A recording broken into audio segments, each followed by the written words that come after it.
कसले करार करताय, कसल्या लोकांना रोजगार देताय, काय तरुणांना फसवताय। पण आपला लाडका भाऊ, लाडकी बहीण, लाडका मेवणा, लाडकी मेवणी, लाडकी कोण आणखीन मैत्रीण मित्र काही नव्हतं। आपल्याला फक्त लाडकं होतं ती फक्त खुर्ची होती संजय। ही प्रगती म्हणायची राज्याची की अधोगती म्हणायची। घोषणांचा पाऊस तर नेहमीच पडतो, पण घोषणांचा पाऊस पडत असताना अंमलबजावणीचा मात्र पूर्णपणे दुष्काळ आहे। तर प्रत्येक जण डावोस संदर्भात बोलतोय, डावोसला गेले, डावोसला गेले, डावोसला गेले। आज महाराष्ट्रातील जवळजवळ 25 लाख तरुणांनी त्या ठिकाणी बेरोजगार असल्याची नोंदणी केलेली आहे। आपण राज्यामध्ये रोजगार वाढवला की राज्यामधल्या बेरोजगारांना वाढवलं, उद्योगधंदे वाढवल्याचा दावा केला जातो।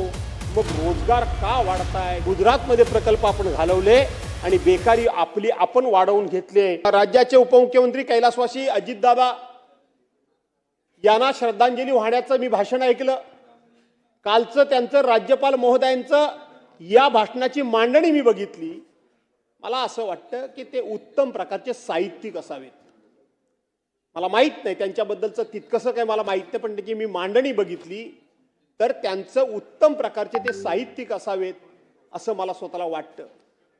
पण राज्य सरकारच्या वतीनं त्यांना दिलेलं भाषण वाचताना मात्र कुठेतरी असं जाणवत होतं की एकदा कधीतरी ही 4 वाक्य लिहून दिलेत तरी वाचावी आणि आपला विषय संपवावा, अशा पद्धतीचं निरस अशा प्रकारचं भाषण हे माननीय राज्यपाल महोदयांच्याकडून या सरकारनं करून घेतलं।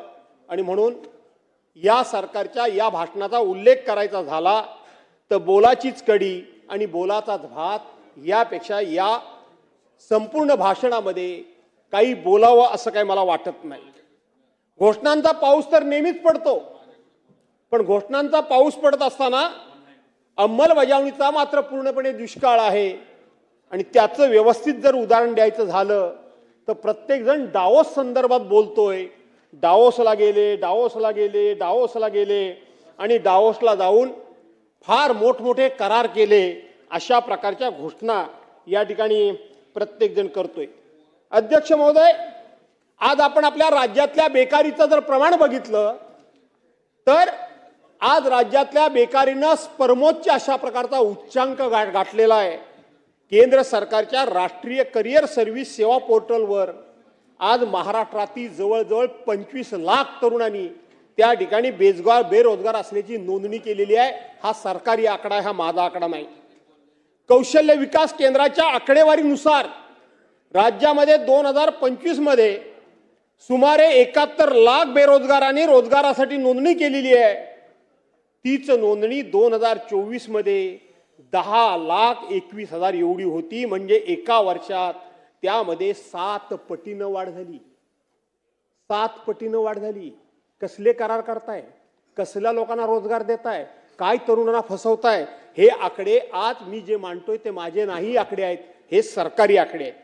यामध्ये सुशिक्षित तरुण विशेषतः पदवीधरांमध्ये बेरोजगारीचं प्रमाण हे 11.3% आहे। राज्यामध्ये 11.3% हे ग्रॅज्युएट झालेल्या तरुणांचं त्या ठिकाणी बेकारीचं प्रमाण आहे। महाराष्ट्रामध्ये सुमारे 17% तरुण शिक्षण, रोजगार आणि कौशल्य विकासापासून वंचित असल्याची धक्कादायक आकडेवारी ही आपल्या शासकीय आकडेवारीनंच आपल्या समोर आली। पदवी असूनही उद्योगांना आवश्यक असणारी अशा प्रकारचं कौशल्य नसल्यामुळं त्यांना बिनकामाचे किंवा बेरोजगार म्हणून त्यांची संभावना होते, त्यांची नोंदणी होते। ही महाराष्ट्राला आज बेरोजगार लोकांना रोजगार देण्याच्या संदर्भातली आकडेवारी आहे। अध्यक्ष महोदय, 25-26 ची आर्थिक पाहणी मी केली। महाराष्ट्र सरकारचं हे प्रकाशन आहे। त्या प्रकाशनानुसार मी पाहिलं तर एप्रिल-जून 2025 मध्ये बेरोजगारीचा दर आपल्या राज्यामध्ये होता तो 6.4% होता, पण तोच दर 2020-22 मध्ये 3.5% होता। 2021-22 ला जो बेरोजगारीचा दर 3.5% होता, तोच आपल्या कारकिर्दीमध्ये 2025-26 मध्ये 6.4 वर झाला। ही प्रगती म्हणायची राज्याची की अधोगती म्हणायची, हे सरकारी आकड्यातून सरकारनंच ठरवावं। यापेक्षा मी काही जास्त या ठिकाणी बोलू इच्छित नाही। विशेष म्हणजे पदवीधर 11.3 आणि पदवीधर 8.3 तरुणांमध्ये बेरोजगारीचं प्रमाण सर्वाधिक आहे या राज्यामध्ये, सर्वाधिक आहे या राज्यामध्ये। राज्यातील शहरी भागात बेरोजगारीचा दर कमालीचा वाढलेला असून डिसेंबर 2025 मध्ये तो 6.7% पोहोचला। हे सरकारी प्रकाशनातून समोर आलेलं आहे। शहरामध्ये ग्रामीण भागापेक्षा बेकारीचा दर किती वाढतोय हे मंत्री महोदय आपल्या लक्षात येईल। ग्रामीण महिलांमधील बेरोजगारीचं प्रमाण 4.2% होतं 21-22 ला, ते आता 7.5%वर गेलंय। आपण राज्यामध्ये रोजगार वाढवला की राज्यामधल्या बेरोजगारांना वाढवलं, याचं कधीतरी आपण आत्मनिरीक्षण मकरनामा आपण करण्याची गरज आहे।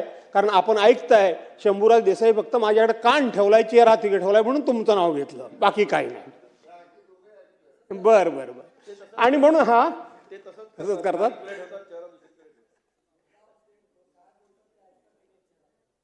तरुण ग्रामीण महिलांमध्ये हे सांगितलं, राज्यात मोठ्या प्रमाणात गुंतवणूक आणल्याचा आणि उद्योगधंदे वाढवल्याचा दावा केला जातो।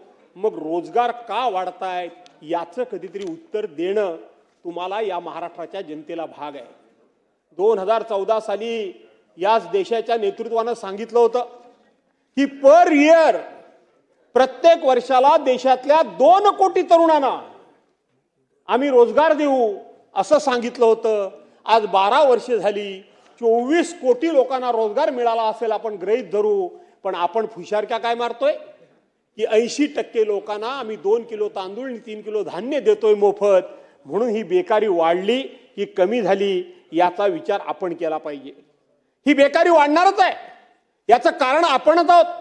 कारण टाटा एअरबस सारखा प्रकल्प, वेदांता फॉक्सकॉन सारखा प्रकल्प, सॅफ्रॉन प्रकल्प, बल्क ड्रग पार्क, पाणबुडी प्रकल्प, असे मोठमोठे चांगले प्रकल्प या राज्यामध्ये आलेले आपल्या कर्तृत्वानं आणि कोणाला तरी जी हुजूर करावं लागतं म्हणून हे प्रकल्प आपण परराज्यामध्ये घालवले।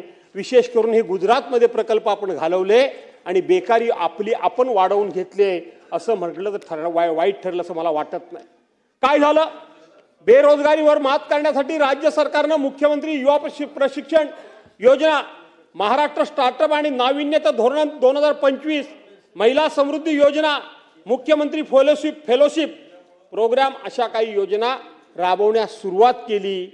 अध्यक्ष महोदय, या योजनांचा आज काय भवितव्य आहे, या योजनांचा आज काय अस्तित्व आहे? या योजना आता मंत्री महोदय, मगाचपासून इथे दादा होते तर मी म्हणत होतो दादा ऐकतायत, आता तुम्ही तिघे जरा ऐका तरी। देणार काहीच नाही तुम्ही आम्हाला, पण किमान ऐकल्याचं समाधान ऐका। ते तुमच्या इच्छेच्या विरोधात असलं तरी ऐकावंच लागणार आहे। 3 वक्त्यांची भाषणं आम्ही ते शांतपणे ऐकली, काही बोललो नाही, बोलून काय फायदा नाही। आमचं ऐका जरा प्लीज, तेवढं काही करू नका। मी त्रोता त्रास तुम्हाला देत नाही काहीतरी करा म्हणून, पण ऐका। आणि म्हणून आपण या सगळ्या योजना काढल्या। आज त्या योजनांची परिस्थिती काय आहे? नवीन घोषणा करता, रोज मोठ्या जाहिराती करता, प्रत्येक गोष्टीची इव्हेंट मॅनेजमेंट करता, अशा पद्धतीच्या घोषणा करता, अख्ख्या राज्यामध्ये अशा प्रकारचं वातावरण निर्मिती करता की ह्या जगामध्ये कुठं कधीच काही घडलं नाही ते सगळं आम्ही घडवतोय। अशा प्रकारच्या योजनांचा इव्हेंट मॅनेजमेंट, इव्हेंट करण्याचं काम तुम्ही करता। विधानसभेच्या निवडणुकीमध्ये 2024 मध्ये मुख्यमंत्री युवा कार्य प्रशिक्षण योजना म्हणजे लाडका भाऊ तुम्ही आणलात। 10 लाख तरुणांना रोजगार देण्याची तुम्ही त्यावेळेला घोषणा केलीत। त्यापैकी 1,34,000 तरुणांना सरकारी आस्थापनामध्ये 11 महिन्याकरता म्हणून तुम्ही घेतलं। तुमची भाषणं माझ्याकडे आहेत, सरकारची अधिकृत जबाबदार मंत्र्यांच्या क्लिप्स माझ्याकडे आहेत की काळजी करू नका, हे 11 महिने संपले असले तरी आम्ही तुम्हाला कायमचं सरकारी सेवेमध्ये घेऊ म्हणून सांगितलं। आज ती सगळी मुलं वणवण करतायत। खूप मोठ्या अपेक्षेनं त्यांनी तुमच्यावर विश्वास ठेवला आणि तुमचा प्रचार केला आणि कुटुंबाला सांगितलं की आमचं भवितव्य उद्याचं उज्ज्वल आहे आणि म्हणून तुम्ही या सरकारला निवडून द्या, अशा पद्धतीचं त्या ठिकाणी तुमच्या वतीनं सांगितलं। पण आपलं लाडका भाऊ, लाडकी बहीण, लाडका मेवणा, लाडकी मेवणी, लाडके कोण आणखीन मैत्रीण मित्र काही नव्हतं। आपल्याला फक्त लाडकं होतं ती फक्त खुर्ची होती संजय।